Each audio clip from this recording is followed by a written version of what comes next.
The Bank of Canada raised interest rates by 100 basis points yesterday.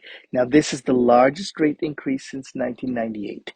In its press release, the Bank of Canada stated, with the economy clearly in excess demand, inflation high and broadening, and more businesses and consumers expecting high inflation to persist for longer, the Governing Council decided to front load the path to higher interest rates by raising the policy rate by 100 basis points or 1% yesterday.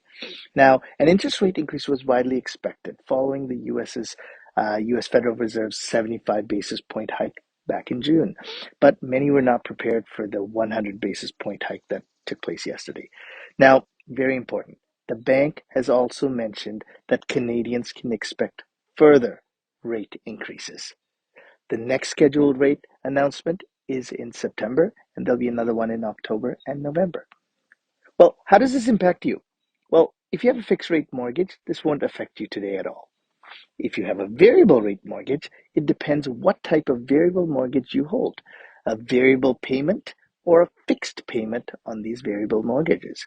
So if you're holding on to a variable rate mortgage with a variable payment, well, let's run the numbers real quick. Assuming you have a $500,000 mortgage with a 5-year variable rate of 2.5%, and it was amortized over 30 years, your monthly payment would be $1,975.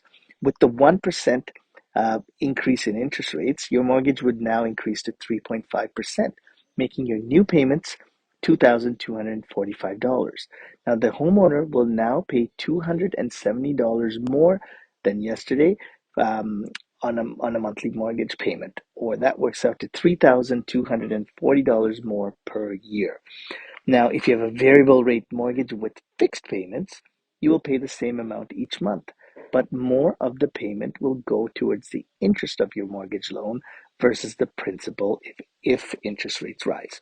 Okay, this will also increase any lines of credits you might hold as they are based on a variable interest rate structure.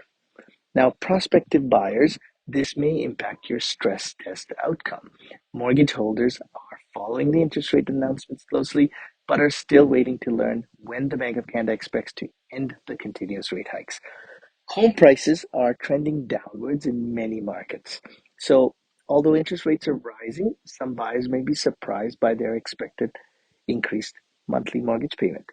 So, following all-time highs back in February, March, prices are stabilizing and the market is more balanced across the country. As the interest rate changes, the stress test changes as well, often tightening the amount the buyers can borrow or are approved for.